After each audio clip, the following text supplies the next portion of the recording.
आपने बोला पाकिस्तानी जो आर्मी है उन्होंने ऐसा एक कल्चर बना दिया है कि इंडिया को तंग करेंगे। उस आर्मी ने देश पे राज किया है। उस आर्मी के दिमाग में एक एरोगेंस है। जब कारगिल की लड़ाई हुई और इस लड़ाई को जीतने के लिए हमें प्रयास करना है, तो जनरल परवेज मुशर्रफ ने अपने प्रधानमंत्री को बताना जरूरी नहीं समझा। जो पाकिस्तानी खड़े होते हैं वो बोलते हैं colonel so and so from Pakistani army, जैसे कि उस देश की आर्मी नहीं है, आर्मी का देश है।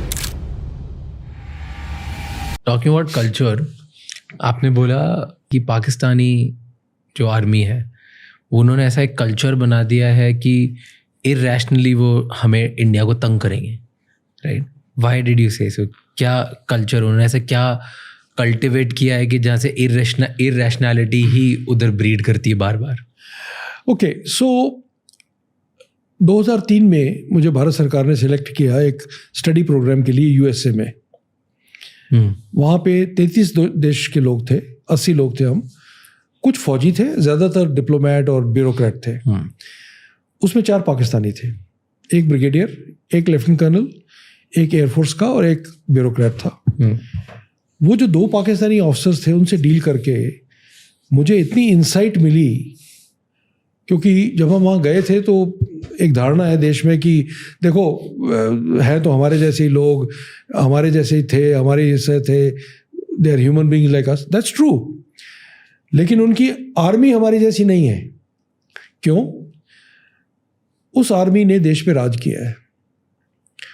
उस आर्मी के दिमाग में एक एरोगेंस है जो आपको हैरान कर देगी। मैं आपको अभी 1-2 कहानी सुनाऊंगा अभी, लेकिन उसका एक बड़ा स्ट्रेटेजिक लेवल पे देखिए।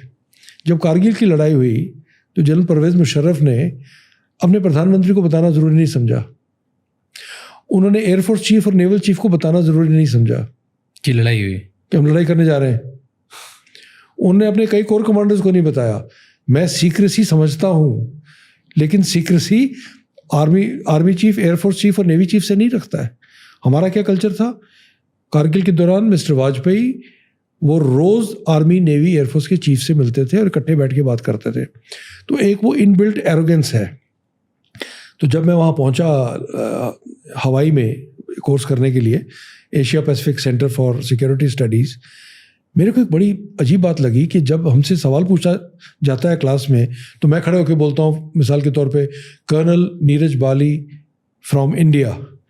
जो पाकिस्तानी खड़े होते हैं वो बोलते हैं colonel so and so from Pakistani army, जैसे कि उस देश की आर्मी नहीं है, आर्मी का देश है।